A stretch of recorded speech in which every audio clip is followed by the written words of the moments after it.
A barefoot boy stood in the luxurious penthouse, staring at the impossible safe. The billionaire smirked. "I'll give you $100 million if you open it." His executives burst into laughter. But when the child's small hands touched the cold metal, their mockery froze forever. The morning sun cast golden shadows across the glass towers of Chicago's financial district. But 10-year-old Daniel Hayes saw none of that beauty. His bare feet moved carefully across the scorching summer pavement, each step a calculated dance to avoid the hottest patches of concrete. His worn backpack, held together with safety pins and hope, bounced against his thin shoulders as he approached the building that had haunted his dreams for the past 3 nights. The Thornton Tower, 68 floors of steel, glass, and money. So much money that Daniel couldn't even imagine the numbers. He'd learned about millions in school, back when he still attended regularly. But billions? Trillions? Those were just words that meant more than you'll ever have. Daniel stopped across the street, staring up at the building that seemed to pierce the sky itself. Somewhere up there, on the top floor, was Victor Thornton, the man whose face was on billboards, whose name was whispered with either reverence or fear, whose fortune was so vast that economists used it as a benchmark for measuring wealth inequality. And Daniel was about to walk into his office and make him an offer. The thought was insane. Daniel knew it was insane, but desperation had a way of making insane ideas seem reasonable. His little sister Maya was in the hospital 3 blocks away. The doctors said she needed surgery, expensive surgery that their insurance wouldn't cover and that would cost more money than Daniel's mother could make in 5 years of working double shifts at the diner.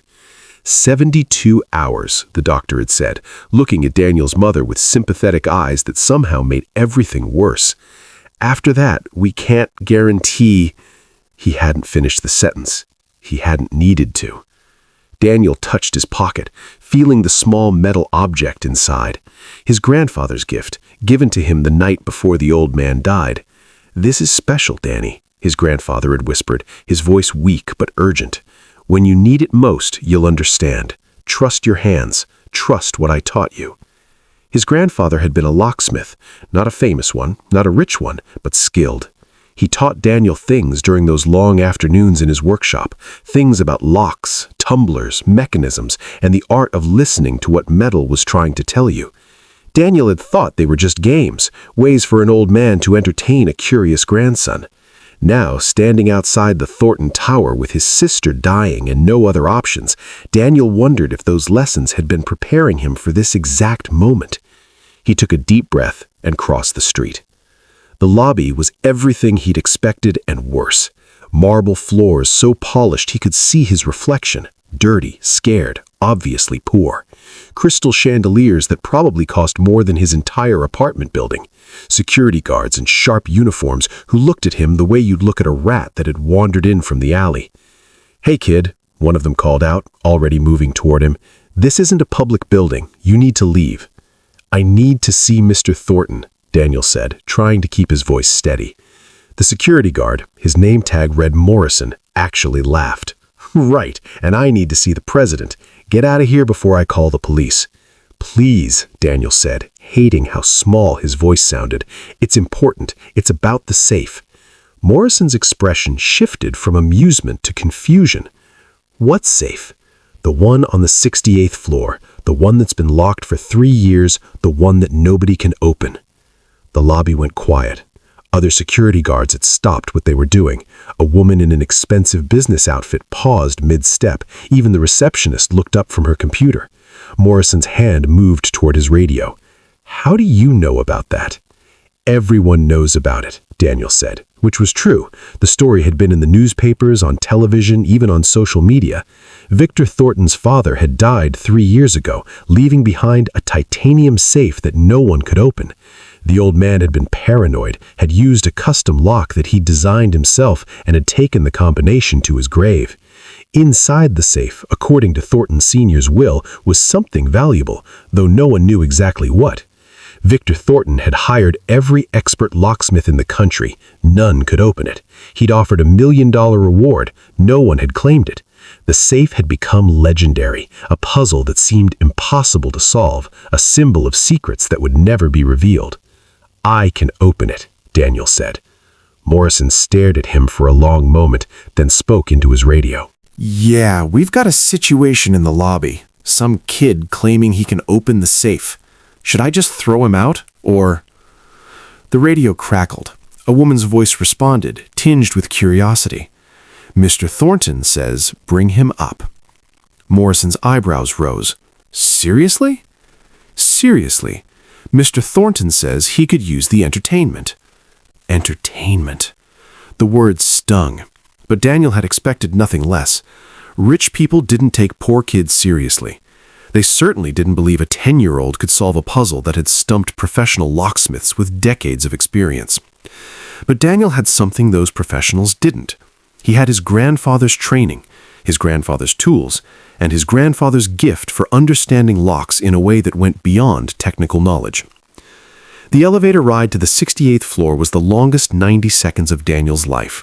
Morrison stood beside him, silent but watchful, probably expecting Daniel to bolt or confess this was all a joke. Daniel kept his hand in his pocket, touching the small metal tools his grandfather had left him, drawing comfort from their familiar shape. The elevator doors opened onto a reception area that made the lobby look modest by comparison. Floor-to-ceiling windows offered a view of the entire city. Artwork that Daniel recognized from his art history textbook. Actual original paintings worth millions decorated the walls. The furniture looked like it belonged in a museum. A woman in a professional outfit greeted them with a smile that didn't reach her eyes. "Mr. Thornton will see you now. He's in the main conference room with his executive team. They're quite eager to meet you." The way she said eager made Daniel's stomach twist. They weren't eager to see if he could open the safe. They were eager to watch him fail, to laugh at the poor kid who thought he could do something impressive. Daniel followed her through double doors into a conference room that could have held 50 people. Currently, it held 7. 6 men in expensive suits stood around a massive table, and at the head of that table, lounging in a leather chair like a king on his throne, was Victor Thornton himself. He was 43 years old, but looked younger, with the kind of ageless appearance that came from personal trainers, private chefs, and cosmetic procedures that cost more than cars. His hair was perfectly styled. His suit probably cost more than Daniel's mother made in a month, and his smile was sharp enough to cut. "Well, well," Victor said, his voice carrying across the room with practiced authority. "Morrison tells me we have a young entrepreneur here. Someone who thinks he can succeed where the best locksmiths in the country have failed." The executives around the table chuckled. One of them, a man with silver hair and cold eyes, actually snapped a photo of Daniel on his phone. "What's your name, kid?" Victor asked. "Daniel. Daniel Hayes." "Daniel Hayes," Victor repeated, as if testing how the name sounded. "And how old are you, Daniel?" 10. More laughter. Victor's smile grew wider. 10 years old. Fascinating. "Tell me, Daniel, what makes you think you can open a safe that has defeated experts with 30, 40 years of experience?" Daniel wanted to explain about his grandfather, about the lessons, about the special understanding of locks that had been passed down. But looking at Victor's mocking expression and the amused faces of his executives, Daniel knew that explanations would only invite more ridicule. "I just can," Daniel said simply. "He just can," Victor repeated, looking at his executives with exaggerated amazement. "Gentlemen, we have a prodigy in our midst, a 10-year-old with dirty feet." And he leaned forward, studying Daniel more closely. "Is that a safety pin holding your backpack together?" "Yes, sir." "Incredible," Victor said, though his tone suggested he found nothing admirable about it. "You know what, Daniel Hayes? I'm in a generous mood today. I'm going to make you an offer." He stood up, walking around the table with the easy confidence of someone who'd never doubted his place in the world. When he reached the far wall, he pressed a button, and a section of the wood paneling slid aside to reveal what Daniel had come to see. The safe. It was smaller than Daniel had expected, maybe 3 feet tall and 2 feet wide, but it radiated an aura of impossibility. The titanium surface was unmarked, unblemished, perfect. The dial mechanism was unlike anything Daniel had seen in his grandfather's workshop or in the books he'd studied. It was custom-made, unique, designed by a paranoid old man who'd wanted to ensure his secrets stayed secret. "Here's my offer," Victor said, his voice taking on a theatrical quality as he addressed both Daniel and his executives. "If you can open this safe, I will give you $100 million. The number hung in the air like a physical thing. Daniel's mind couldn't even process it. $100 million. Maya's surgery would cost $300,000. That would leave $9,700,000, enough to pay off their apartment, to get his mother out of the diner, to ensure Maya would have everything she needed for the rest of her life. However, Victor continued, his smile sharpening, when you fail, and you will fail, you have to do something for me. What? Daniel asked, his voice barely above a whisper. You have to stand right here in front of all these gentlemen and admit that you're just a poor kid with delusions of grandeur, that you wasted everyone's time with your ridiculous claim that people like you should know your place and not bother people like us with your fantasies. The cruelty of the offer was stunning. Victor wasn't just offering money, he was offering humiliation. He wanted to crush this poor kid's spirit, to teach him a lesson about staying in his lane, about not reaching above his station. The executives were watching Daniel with predatory interest now, like sharks circling wounded prey. They wanted to see him accept, wanted to watch him fail, wanted to witness the moment when hope died in his eyes.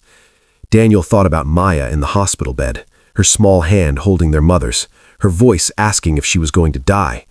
He thought about his mother crying in the bathroom when she thought no one could hear, about the eviction notice on their apartment door, about the way poverty had slowly strangled every dream their family had ever had. He thought about his grandfather's words, "Trust your hands, Danny. Trust what I taught you." "Okay," Daniel said. "I accept." Victor's grin was triumphant. "Excellent, gentlemen. Gather around. This is going to be entertaining." The executives formed a semicircle around the safe, phones out, ready to record the moment. Victor stepped back, gesturing to the safe like a game show host revealing a prize. "It's all yours, Daniel Hayes. Show us what you've got." Daniel approached the safe on legs that trembled but held. His bare feet were silent on the expensive carpet. His hands, small, dirty, calloused from work no 10-year-old should have to do, reached out toward the cold titanium surface. The moment his fingers touched the dial, something happened. Daniel couldn't explain it, couldn't put it into words that made sense, but he felt something, a connection, a whisper of understanding, like the safe was speaking to him in a language only he could hear. His grandfather had tried to explain this feeling once, had called it listening with your fingertips, but Daniel had never fully understood until now. He closed his eyes, blocking out Victor's mocking smile and the executives' cameras. He blocked out Maya in the hospital and his mother's tears and the crushing weight of poverty that had defined his entire life. There was only Daniel and the safe and the conversation happening between his fingers and the metal beneath them.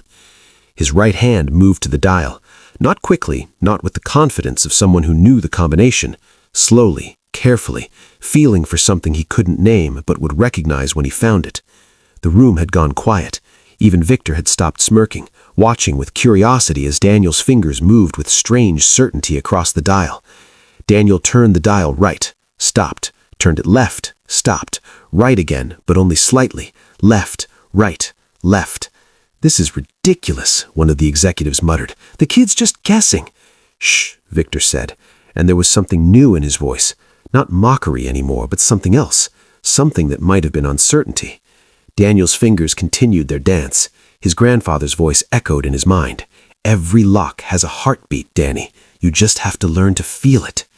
Daniel felt it now, the heartbeat of the safe, the rhythm of the mechanism, the pattern that only existed in the spaces between the sounds and the silences. He turned the dial one final time and heard a click. The sound was small, almost inaudible, but in the absolute silence of the conference room, it sounded like thunder. Daniel's eyes opened. His hands were shaking. He looked at Victor Thornton, whose expression had frozen in a way that would have been comical if the moment weren't so serious. "I think," Daniel's voice cracked, "I think it's unlocked." "That's impossible," Victor whispered. But even as he said it, Daniel reached for the safe's handle. It moved smoothly, easily, like it had been waiting 3 years for exactly this moment. The safe door swung open, and inside, illuminated by the afternoon sun streaming through the conference room windows, was something that made every person in the room gasp. The safe wasn't filled with money, or gold, or bearer bonds, or any of the valuable things everyone had imagined. It was filled with letters, hundreds of letters in neat stacks, each envelope addressed in shaky handwriting. Victor Thornton stepped forward, his face pale, his hands trembling as he reached for the top envelope.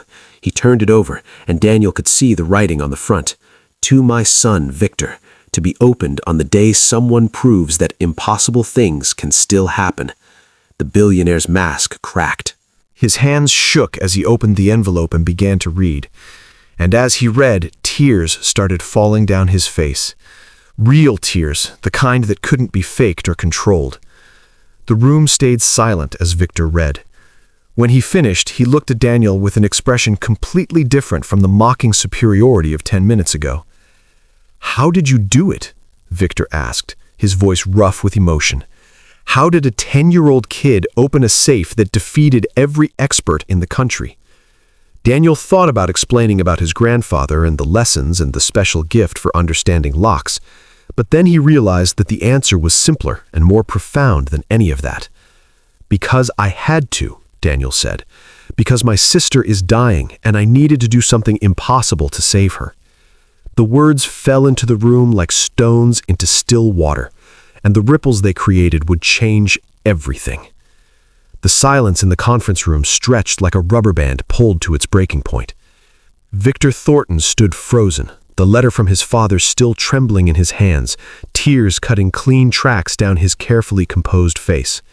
Around him, his executives shifted uncomfortably, unsure how to process seeing their invincible CEO reduced to raw emotion by words written years ago. Daniel remained by the safe, his small frame dwarfed by the massive furniture and towering windows, his bare feet pressed against the plush carpet, grounding him in a moment that felt increasingly surreal. He'd done it. He'd actually opened the safe. $100 million. Myers' surgery, their mother's freedom from endless work, a future that didn't taste like fear and desperation. But looking at Victor's face, at the vulnerability bleeding through his billion-dollar armor, Daniel felt something unexpected stirring in his chest. Not triumph, not even relief, something closer to recognition, like seeing his own pain reflected in someone he'd assumed was incapable of feeling it. "Your sister is dying," Victor finally spoke, his voice stripped of its earlier mockery. He carefully placed the letter on the conference table, his hands moving with the delicate care of someone handling something infinitely precious. "What's wrong with her heart condition?" Daniel said quietly. "She needs surgery. The doctors say she has days, maybe a week. My mom works at Miller's Diner, double shifts, but the insurance won't cover it. The hospital wants $300,000 before they'll schedule the operation." One of the executives, the one with silver hair who'd taken Daniel's photo earlier, made a dismissive sound. $300,000? That's nothing. You could have just asked for help instead of pulling this stunt. "Enough, Gerald," Victor cut him off sharply, still staring at Daniel with an expression the boy couldn't quite read. "When you say days, how many days exactly?" The doctor said 72 hours. That was yesterday morning. Victor pulled out his phone with sudden urgency, his fingers moving rapidly across the screen. "Janet, get Dr. Reeves on the line. Yes, I know he's in surgery. I don't care. Pull him out. This is priority alpha." He paused, listening. "St. Catherine's Children's Hospital. Patient named Maya Hayes. I want a full team assembled within the hour. Money is not an object. Yes, I'll hold." Daniel's breath caught in his throat. "What are you doing?"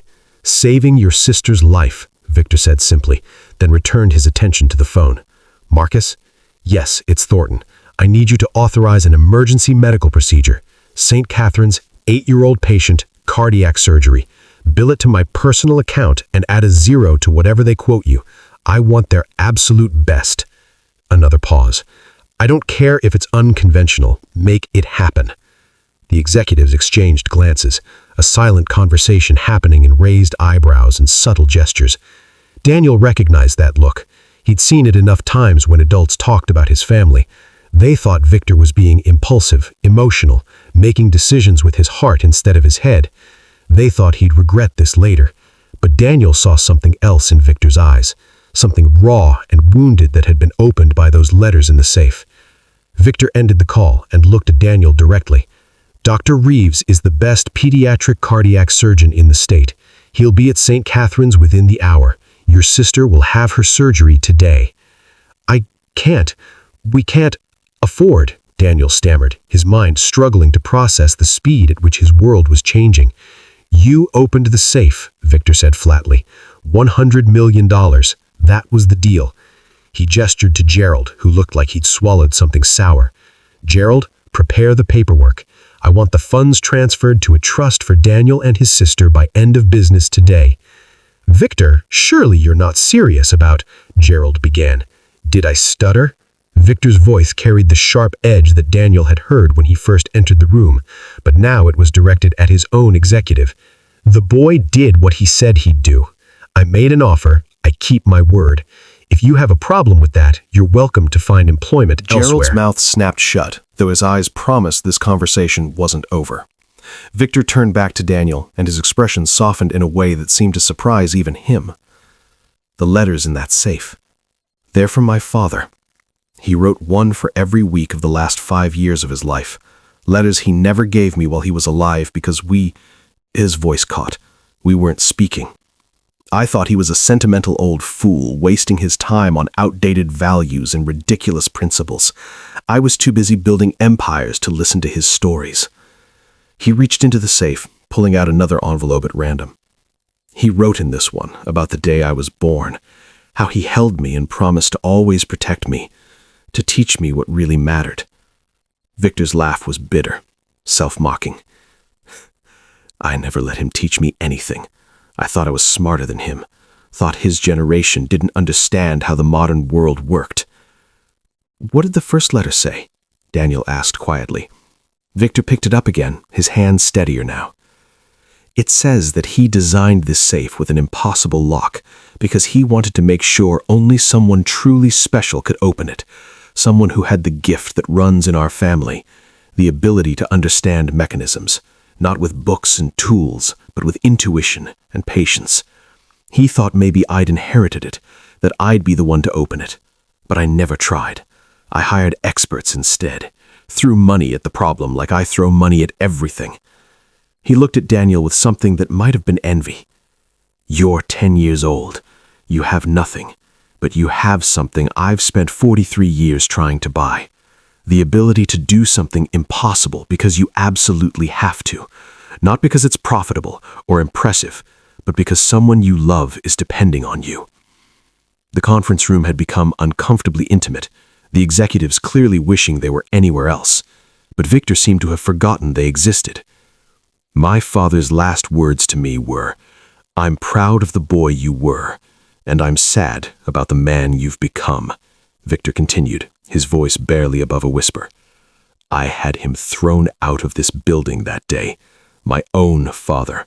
Security escorted him out because I was in an important meeting and couldn't be bothered with his emotional manipulation. He died 2 weeks later. Daniel felt tears burning his own eyes.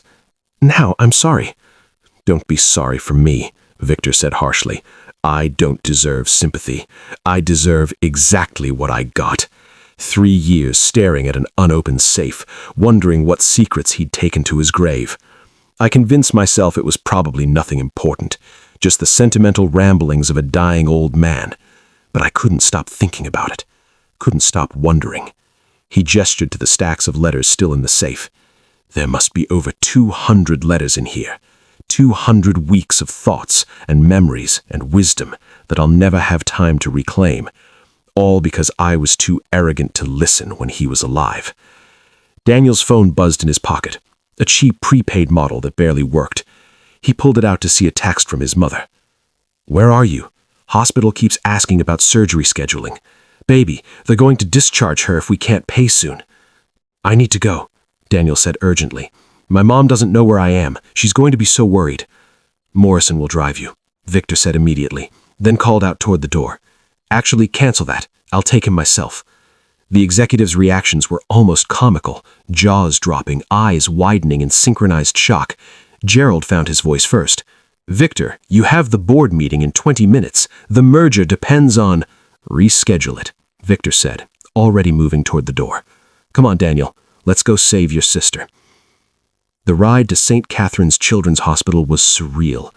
Daniel sat in the back of Victor's private car, a vehicle so luxurious it felt like a spaceship compared to the city buses and his own 2 feet that usually got him around. The leather seats were softer than his bed at home. The air conditioning worked perfectly. Classical music played softly from speakers Daniel couldn't even see. Victor sat beside him, reading through the letters from his father with an expression that cycled between grief, anger, regret, and something that might have been hope. "My father was a locksmith," Victor said suddenly, not looking up from the letter in his hands. "Did you know that? Before he started the company, before any of this existed, he had a small shop on the south side. He'd spend hours working on a single lock, talking to it like it was alive. I used to think it was embarrassing. Now I wonder what else I missed by being too proud to pay attention." "My grandfather was a locksmith too," Daniel said. "He taught me everything. Said locks have personalities, that each one is unique. He said the best locksmiths don't force locks open, they convince them." Victor looked at Daniel with genuine interest. "Is that how you opened the safe? You convinced it?" "I guess so," Daniel said. "I just listened, felt what it wanted. My grandfather said I had a gift for it, but I thought he was just being nice because I was his grandson." "Gifts are strange things," Victor mused. My father tried to teach me his gift, and I refused to learn. Your grandfather taught you his gift, and you treasured it. And now, years later, your gift has changed both our lives in ways neither of us could have predicted. They pulled up to the hospital just as Daniel's mother was exiting through the front doors, her face streamed with tears, her diary uniform rumpled from a shift she'd probably worked straight through. When she saw Daniel getting out of the luxury car, her expression shifted from desperation to confusion to fear. "Daniel, where have you been? I've been calling and calling." She stopped abruptly as Victor stepped out of the car behind him, his expensive suit and commanding presence making her take an involuntary step back. "Who is this? Daniel, what did you do?" "Mrs. Hayes," Victor said, extending his hand with a gentleness that surprised Daniel. "My name is Victor Thornton. Your son just did something extraordinary, and I'm here to make sure your daughter gets the surgery she needs." Daniel's mother looked between Victor and Daniel, trying to process words that didn't make sense. "I don't understand. We can't afford." "You don't need to afford anything," Victor said. "Dr. Reeves is already inside assembling a surgical team. The procedure will begin within the hour. All expenses are covered." "But why? How? I don't—" Her legs seemed to give out, and Victor caught her arm, steadying her. "Because your son has a gift that saved something precious to me," Victor said simply, "and because I've spent too many years not helping people when I had the power to do so. That changes today." Daniel's mother looked at her son, questions and confusion and desperate hope all tangled in her expression. Daniel just nodded, too overwhelmed with emotion to speak. "Let's go see Maya," Daniel finally managed to say. "Let's tell her everything's going to be okay." The pediatric intensive care unit smelled like antiseptic and hope mixed with fear. Daniel had spent enough time in this hospital over the past month to recognize every sound. The steady beep of monitors, the soft squeak of nurses' shoes on linoleum, the hushed conversations that happened outside patient rooms when news was either very good or very bad. Maya's room was at the end of the hall, number 304. Daniel knew the way by heart, could walk it with his eyes closed. But today, he wasn't walking alone. His mother held his hand on one side, gripping so tightly it almost hurt, while Victor Thornton walked on his other side, carrying the weight of his own revelations like a physical burden. Through the small window in Maya's door, Daniel could see her tiny form in the hospital bed, surrounded by machines that beeped and hummed, keeping track of a heart that was working too hard and failing despite its best efforts. She was awake, staring at the ceiling with the practiced patience of a child who'd spent too many days in hospital beds. "Baby," Daniel's mother whispered, pushing open the door. "We have good news." Maya turned her head slowly, her face lighting up when she saw her brother. "Danny, you came back." Her voice was weak, breathless, each word requiring effort that broke Daniel's heart. "I thought maybe you got lost." "Never," Daniel said, moving to her bedside and taking her small hand in his. Her fingers were cold, despite the warm room. her skin almost translucent. "I told you I'd fix everything, didn't I?" "You said you'd try," Maya corrected with a small smile. "Mama says trying is different from fixing." "Well, this time I actually fixed it," Daniel said, fighting back tears. "Maya, this is Mr. Thornton. He's going to help make you better." Maya's eyes moved to Victor, studying him with the directness that only sick children possess. Those who've learned that adults often lie about important things, that promises of everything will be fine don't always come true. "Are you a doctor?" she asked. "No," Victor said, his voice surprisingly gentle as he approached the bed. "But I know the best doctor in the state, and he's coming to make you well." "Your brother did something amazing today, Maya. He saved your life." "Danny's good at saving things," Maya said, her breathing labored between words. "He saved a bird once, fixed its wing with popsicle sticks." The innocent statement hit Victor visibly. Here was a boy who'd spent his childhood saving injured birds with popsicle sticks, learning to fix broken things with whatever materials he could find. While Victor's own childhood had been spent in private schools and country clubs, learning to see everything as a transaction, a deal to be made. A knock at the door interrupted the moment. A man in surgical scrubs entered, exuding the quiet confidence of someone who'd performed impossible procedures so many times they'd become routine. He was in his 50s, with kind eyes and steady hands. "I'm Dr. Reeves," he said, addressing Maya first before turning to the adults. "And you must be Maya Hayes. I've been reviewing your charts, and I have to say you're one tough kid." "I don't feel tough," Maya admitted. "The toughest people rarely do," Dr. Reeves said with a smile. "Mrs. Hayes, Mr. Thornton, could I speak with you outside for a moment? Maya, I'll be right back, and then we're going to have a conversation about how we're going to fix that hard-working heart of yours." In the hallway, Dr. Reeves' expression became more serious. Daniel followed, despite his mother's attempt to make him stay in the room, and no one sent him back. He'd earned the right to hear this, to know what came next. "The surgery is high risk," Dr. Reeves said without preamble. "Maya's condition has deteriorated significantly. Under normal circumstances, I'd recommend waiting to build her strength, but we don't have that luxury. The surgery needs to happen tonight." "Tonight?" Daniel's mother gasped. "But I thought, don't you need time to prepare?" "My team is already preparing," Dr. Reeves said. "Mr. Thornton was very clear that time is critical, and I agree. Every hour we wait increases the risk. The surgery will take approximately 8 hours. I'll be honest with you, it's going to be complicated. But Maya's young, and young hearts are resilient. I've seen children bounce back from situations that would defeat an adult." What are her chances?" Daniel's mother could barely get the words out. Dr. Reeves met her eyes directly.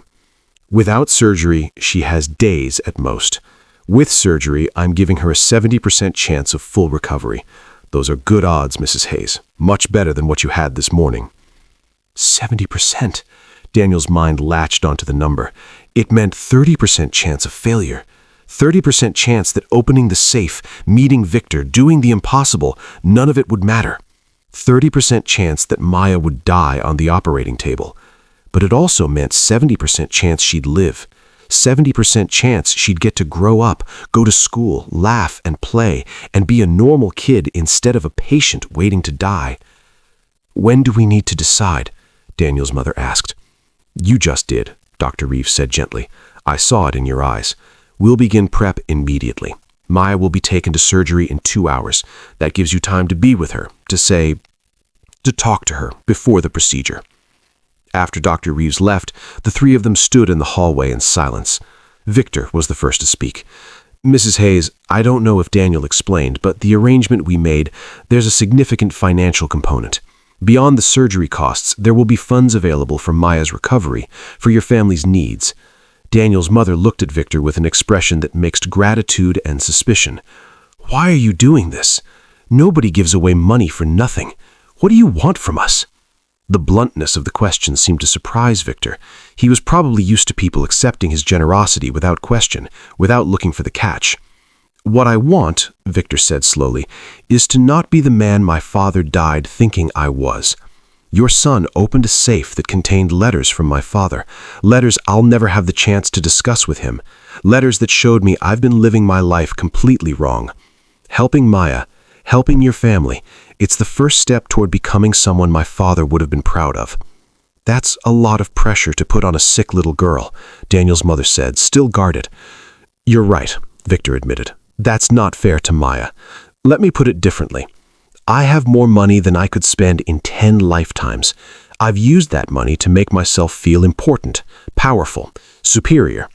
Today, your 10-year-old son showed me that real power isn't about how much you have, it's about what you do with it. I'm helping Maya because it's the right thing to do. No strings, no expectations, just one human being helping another." Daniel's mother studied Victor's face for a long moment, then nodded slowly. "Okay, thank you, Mr. Thornton. I don't think I'll ever be able to repay you, but thank you. Call me Victor, and you already repaid me by raising a son brave enough to walk into a billionaire's office and demand a chance to do the impossible." They returned to Maya's room, where she was being prepared for surgery by 2 nurses who moved with practiced efficiency. An IV was being placed, monitors adjusted, consent forms appearing on clipboards. "Mama?" Maya's voice was small, scared. "I'm going to sleep soon." "Yes, baby," Daniel's mother said, stroking her daughter's hair. "But when you wake up, you're going to feel so much better. Your heart won't have to work so hard anymore." "What if I don't wake up?" Maya asked, and the question sucked all the air from the room.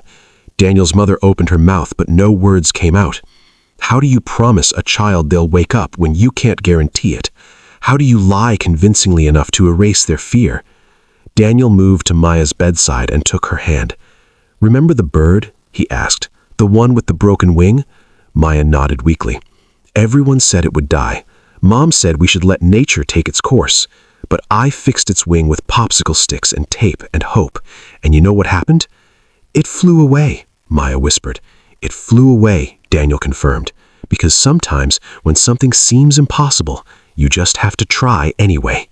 Dr. Reeves is like me with that bird, except way better." "He's going to fix your heart, and you're going to fly, Maya, I promise."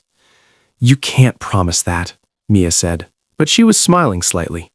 "Watch me," Daniel said. "I promised I'd fix everything this morning, and look what happened. I opened an impossible safe, I met a billionaire, I made sure you'd get the surgery you need. I'm on a roll. The universe isn't going to stop me now." Victor watched this exchange with an expression of profound emotion. When Maya finally drifted off to sleep from the pre-surgery medication, he pulled Daniel aside. "Your grandfather taught you more than locksmithing," Victor said quietly. "He taught you hope. That's a rarer gift than you realize." "Hope doesn't cost anything," Daniel said, echoing something his grandfather used to say. "That's why poor people have so much of it." The words were simple, but they carried weight that made Victor flinch. "I used to think hope was for people who couldn't afford certainty. Now I realize certainty is an illusion, and hope is the only thing that's real." A nurse approached with final, "He's going to fix your heart, and you're going to fly, Maya, I promise." "You can't promise that," Mia said, but she was smiling slightly. "Watch me," Daniel said. "I promised I'd fix everything this morning, and look what happened. I opened an impossible safe, I met a billionaire, I made sure you'd get the surgery you need. I'm on a roll. The universe isn't going to stop me now." Victor watched this exchange with an expression of profound emotion. When Maya finally drifted off to sleep from the pre-surgery medication, he pulled Daniel aside. "Your grandfather taught you more than locksmithing," Victor said quietly. "He taught you hope. That's a rarer gift than you realize." "Hope doesn't cost anything," Daniel said, echoing something his grandfather used to say. "That's why poor people have so much of it." The words were simple, but they carried weight that made Victor flinch. "I used to think hope was for people who couldn't afford certainty. Now I realize certainty is an illusion, and hope is the only thing that's real." A nurse approached with final paperwork. "Mrs. Hayes, we're ready to take Maya to the surgical suite. You can walk with us as far as the prep area." The next 20 minutes were a blur of movement and emotion. Maya on a gurney, looking impossibly small. Daniel's mother walking beside her, holding her hand, whispering words of love and encouragement. Daniel on the other side, trying to be brave, even as tears streamed down his face. At the doors to the surgical wing, they had to stop. Maya was wheeled away, disappearing behind heavy doors that closed with a finality that felt like an ending rather than a beginning. Daniel's mother collapsed into a chair in the waiting room, her strength finally giving out. Daniel sat beside her, taking her hand, trying to be strong when all he wanted to do was fall apart. Victor stood near the window, looking out at the city lights beginning to glow as evening approached. His phone buzzed repeatedly. Calls and texts from his office, from his executives, from people demanding his attention for things that suddenly seemed monumentally unimportant. He silenced the phone and sat down across from Daniel and his mother. "Tell me about your family," Victor said. "Not the sad parts, the good parts, the memories that make you smile." Daniel's mother looked surprised by the request, but slowly, hesitantly, she began to talk. About Maya's laugh, which sounded like music, about Daniel's determination, how he taught himself to read at age 4 because he was impatient with learning slowly, about family dinners with not enough food but more than enough love. And as she talked, as Daniel added his own memories, Victor listened with the attention of someone who'd forgotten how to hear stories that didn't end with profit margins and stock prices. Somewhere above them, in an operating room that smelled of antiseptic and determination, Dr. Reeves and his team were fighting to save an 8-year-old girl's life.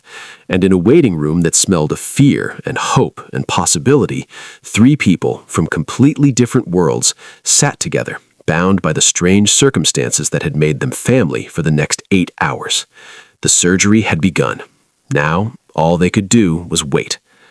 The waiting room existed in its own strange dimension where time moved differently.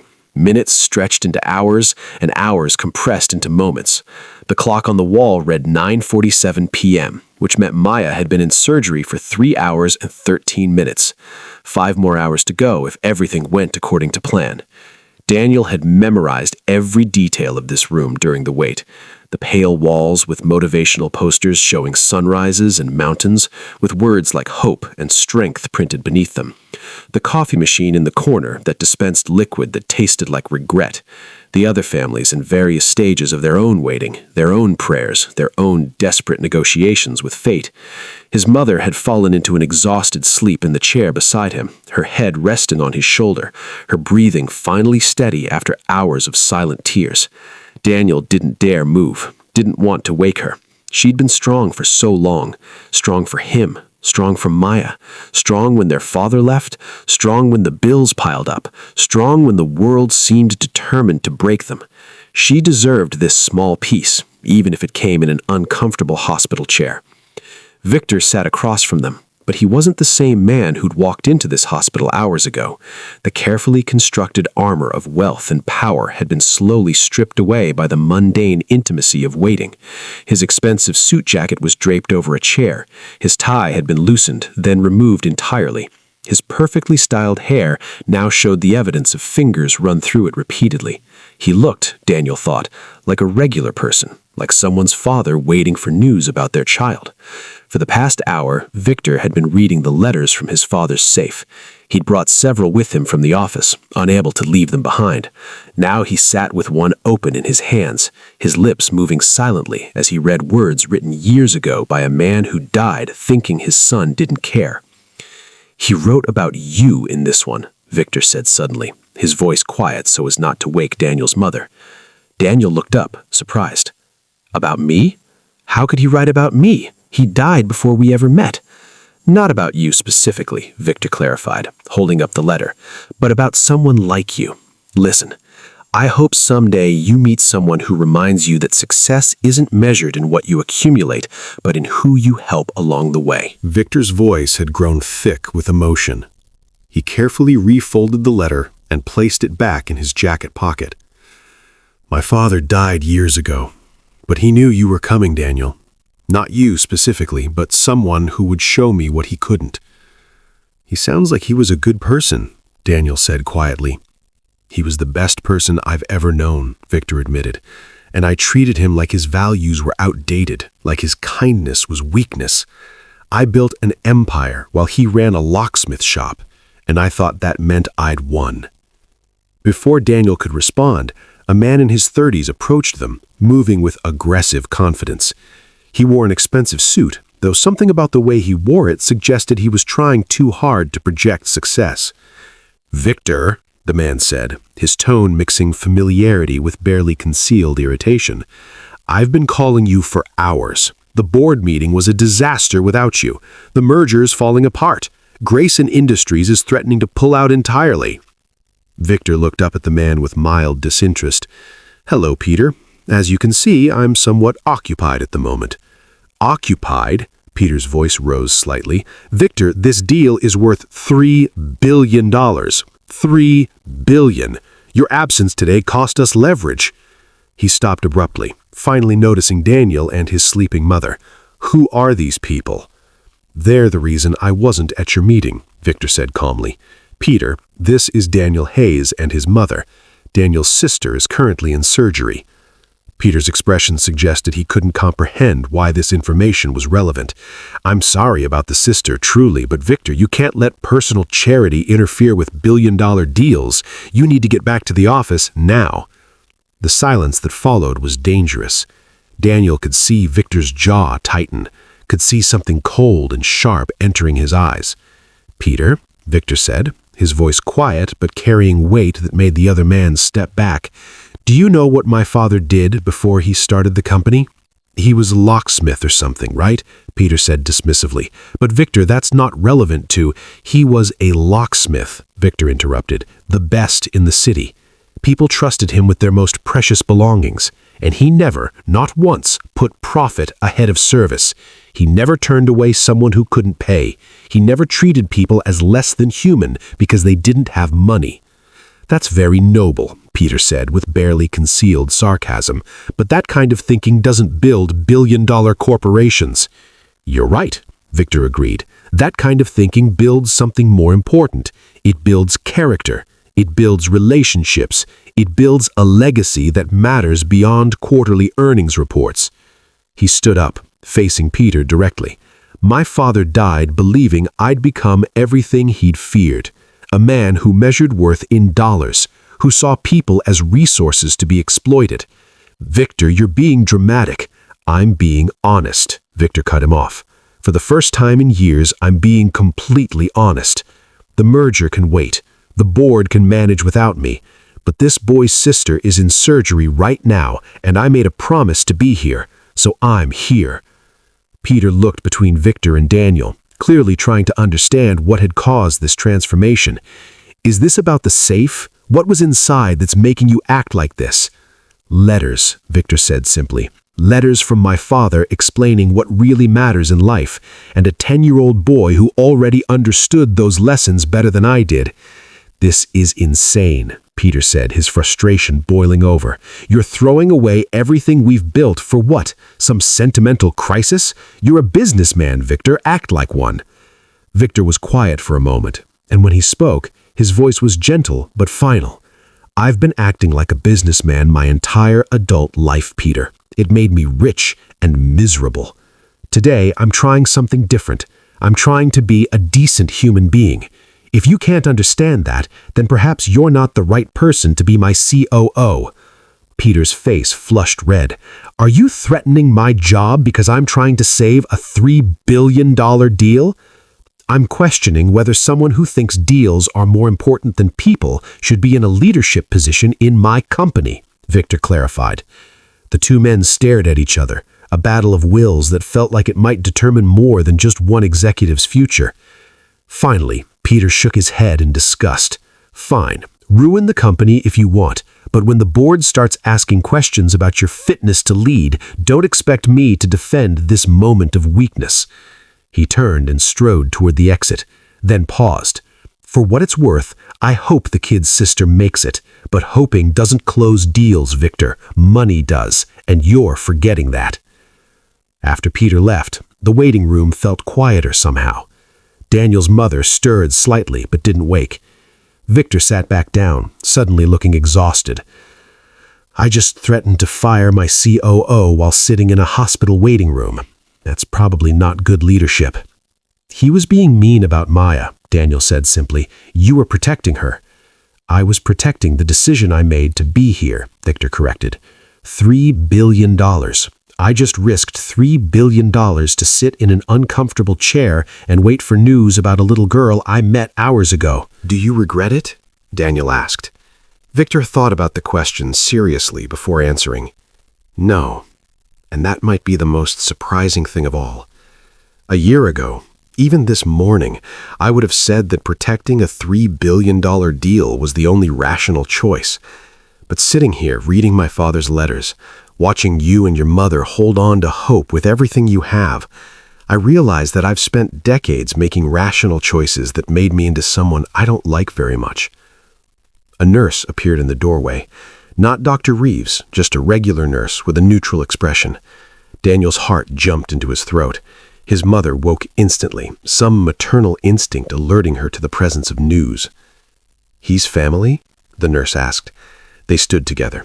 Daniel, his mother, and Victor, who'd somehow been included in that designation without anyone questioning it. Dr. Reeves wanted to give you an update, the nurse said. The surgery is progressing well. They've repaired the first valve and are moving on to the second. Everything is going according to plan. It'll be several more hours, but the doctor is optimistic. The relief was so intense it was almost painful. Daniel's mother made a sound that was half laugh, half sob. Daniel felt his knees weaken, and Victor's hand on his shoulder steadied him. She's going to be okay? Daniel asked. Dr. Reeves is very good at what he does, the nurse said with a kind smile. He wouldn't have sent me out here with positive news if he wasn't confident. After she left, Daniel's mother pulled him into a fierce hug. And for the first time since this morning, Daniel let himself actually feel everything he'd been holding back. The fear, the hope, the impossible weight of responsibility. Tears came, and his mother held him, whispering, "It's okay, baby. I've got you." When Daniel finally pulled away, he found Victor looking at them with an expression of such profound longing it was almost painful to witness. "I haven't hugged my daughter in 5 years," Victor said quietly. "After the divorce, after I chose work over family too many times, she stopped wanting my affection. I thought she was being dramatic. Now I realize she was just protecting herself from someone who kept proving he didn't value her." "It's not too late," Daniel said, wiping his eyes. "Maya was dying this morning. Now she's got a 70% chance. Impossible things are possible. You just have to try." Victor pulled out his phone and stared at it for a long moment. Then, with the look of someone jumping off a cliff, he opened his contacts and made a call. "Rachel, it's Dad. I know you don't want to talk to me. I know I don't deserve your time, but I need to tell you something. I need to tell you that you were right about me, and I'm sorry, and I'm trying to change, and I'd really like to buy you coffee tomorrow, if you'll let me." Daniel couldn't hear the response, but he saw Victor's face transform as he listened. "Tomorrow at 10, Victor said, his voice thick with emotion. "Thank you, Rachel. Thank you for giving me another chance." He ended the call and looked at Daniel with tears running down his face. Real tears, the kind that couldn't be controlled or hidden. "Impossible things are possible," Victor repeated. "You just have to try." Outside the waiting room windows, the city glowed with millions of lights, and in one small waiting room, 3 people sat together in the strange space between fear and hope, learning that sometimes the most important things can't be measured in dollars, but in the courage to choose love over profit, connection over isolation, and hope over certainty.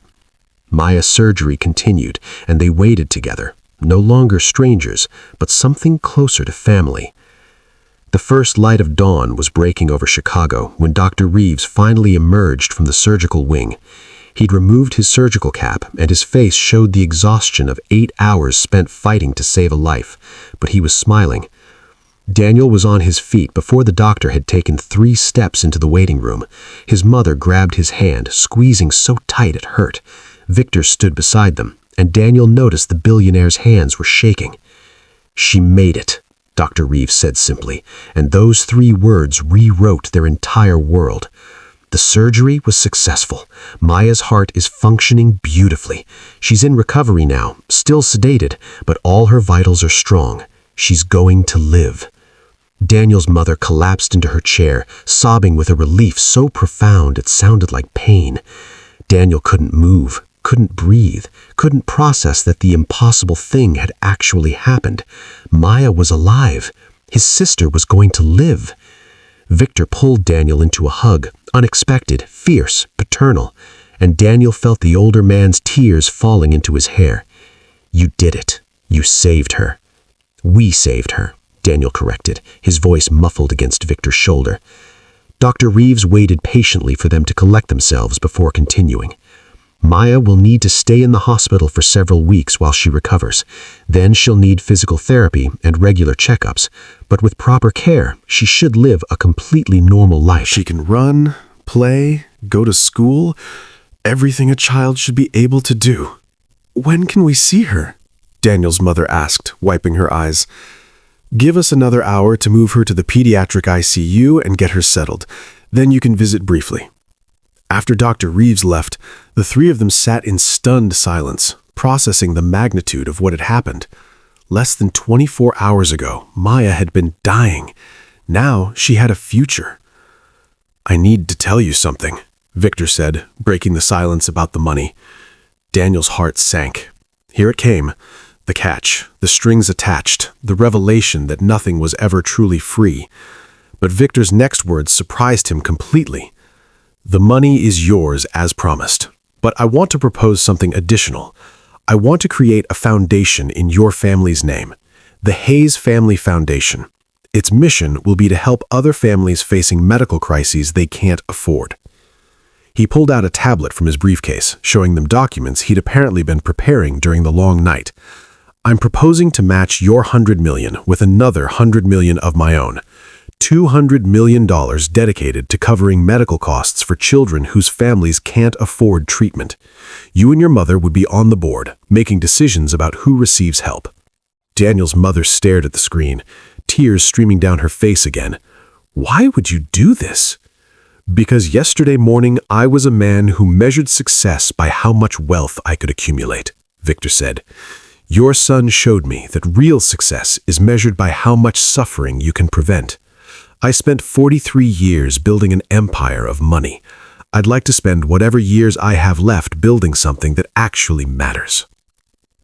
A soft knock interrupted them. A young woman in her 20s stood in the doorway, her expression uncertain. She had Victor's eyes, Daniel noticed immediately. "Rachel," Victor said, standing quickly. "You came." "You said it was important," Rachel replied, her voice guarded. "You said you were at a hospital. I thought maybe—" She trailed off, looking at Daniel and his mother with confusion. "These are my friends," Victor said, and the words sounded strange coming from him. Daniel Hayes and his mother.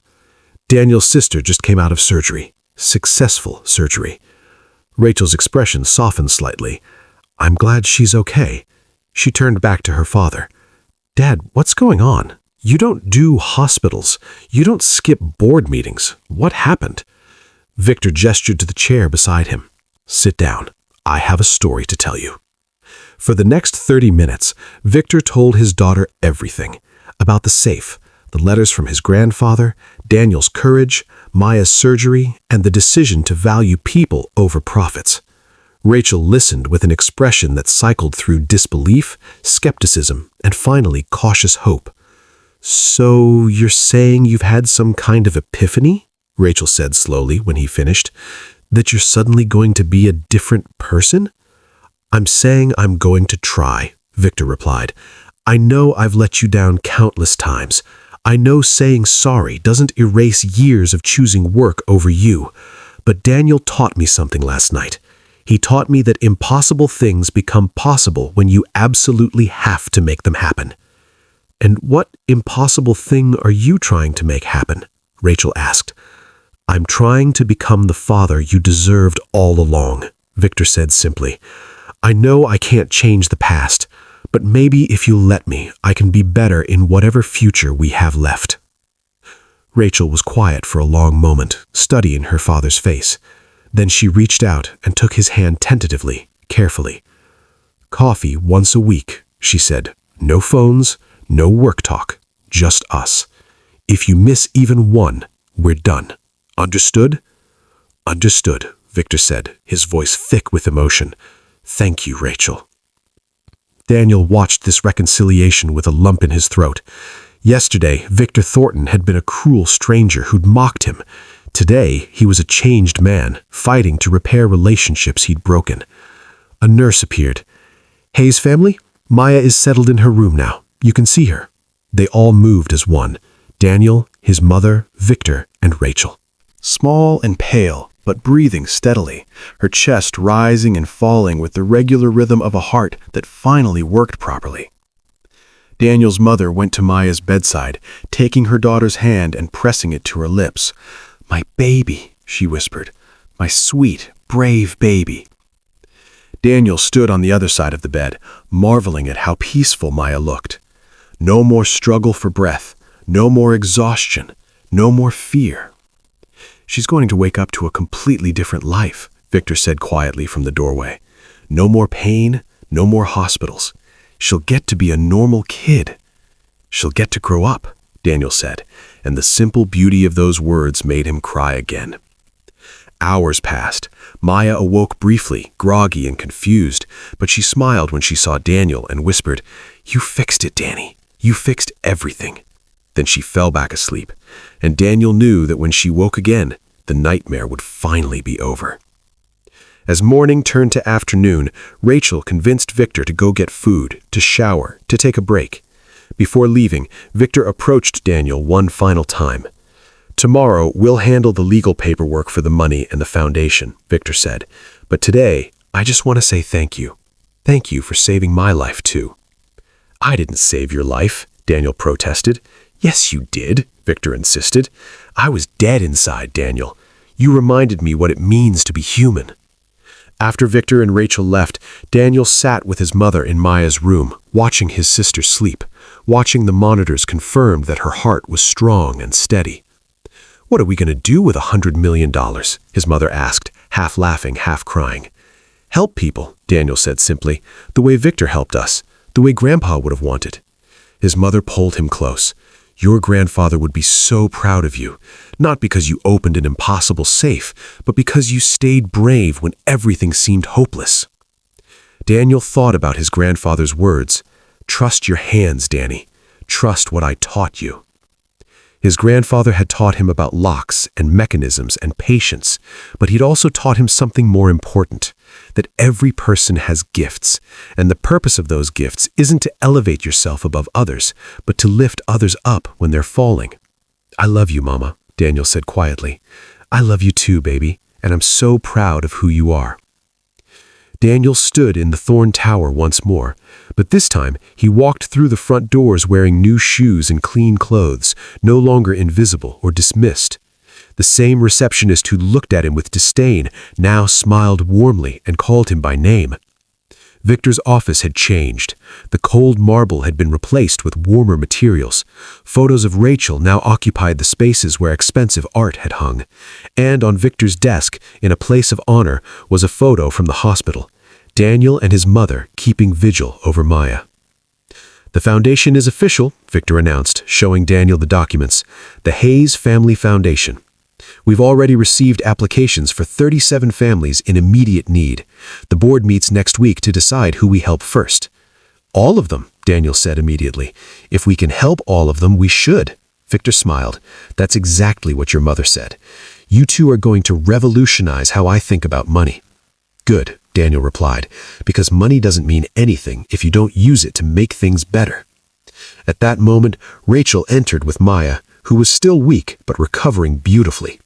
The 8-year-old's face lit up when she saw the view from Victor's office.